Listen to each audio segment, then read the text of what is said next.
السلام عليكم ورحمة الله وبركاته.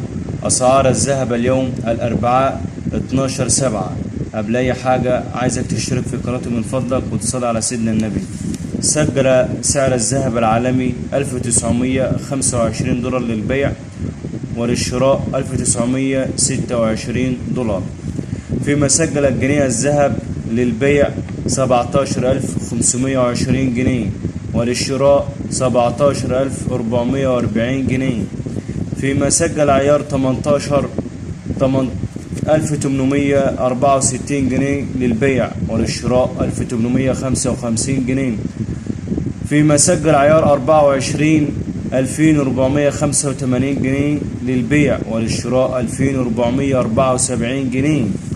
وسجل عيار 21 2175 جنيه للبيع، وللشراء 2165 جنيه. عايزك تشترك في قناتي وتدعمني علشان نكمل باقي الفيديوهات.